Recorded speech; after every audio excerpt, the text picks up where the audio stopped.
یک روز دیدم حال پیغمبر بسیار بسیار خوشه، یعنی در سیمای پیغمبر یک آسودگی را دیدم، یک آرامی را دیدم، یک وقتی خوشی را در سیمای حضرت دیدم.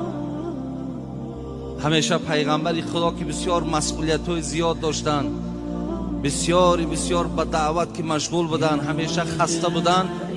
میگه این دفعه که بسیار حالش خوب یافتم، حضرت عایشه مادرمان در حال میگه گفتم یا رسول الله ادعو الله لی، میگه گفتم ای پیغمبر نازنین، اگه حالت هم میبینیم بسیار حالت گوارا و خوبه، در حق یک دعا کن. پیغمبر نازنین هم در حال دستش برداشت گفت اللهم اغفر لعایشه ما تقدم من ذنبها و ما تأخر و ما اسرت و ما اعلنت. میگه دستش برداشت گفت خدای مهربان، عایشه را هر یک کمبود و لغزش و خطایی که کرده است الله مهربان مغفرتش بگردم. وقتی میگه عایشه این دعای زیبا را از جانب شوهرش، از این پیغمبر نازنین که شنید، میگه فضحکت عایشه حتی سقطت رأسها فی حجزها من الضحک. اون قدر میگه حال حضرت مادرمان عایشه خوشنود چید، آنچنان میگه تبسم کرد که حتی آمد میگه سر عایشه میگه در بغل پیغمبر خدا آمد. بعد حضرت میگه گفتش ای سرک دعایی، عایشه گفت همین دعای ما وقت خوش کرد، بسیار خوشنود چیدی از دعای ما. میگه مادرمان گفت بله ای حبیبی خدا، از دعای تو من بسیار خوشنود شدم. پیامبرمان در اینجا چی گفت برادر عزیز؟ گفت والله انها لدعوت لامتی فی کل صلات.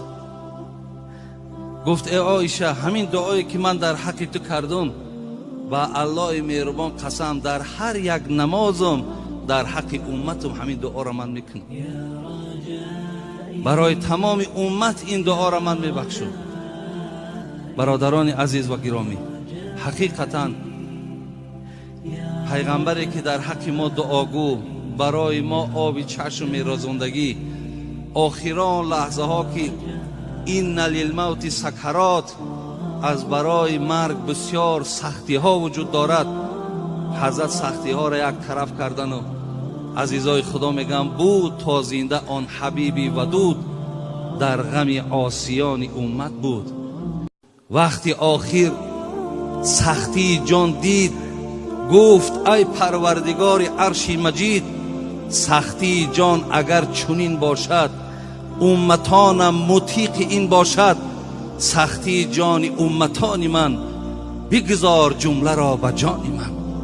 ای خدای مهربان، این سختی، این قدر سختی ها مرگ داشته باشد که من چشیدم، الله مهربان همه سختی های جان امت من در جان من بگذار این سختی ها را من تحمل کنم. ما برادرای عزیز این خیل پیغمبری داریم که تمام حتی غم جان خوردن ما را میخوره، تمام آن مشکلات و مصیبتی که در دنیا و آخرت داریم حضرت هم برابر ما او سختی ها را میچشد. زین لحاظ به قدر این پیغمبر نازنین رسیدن در کار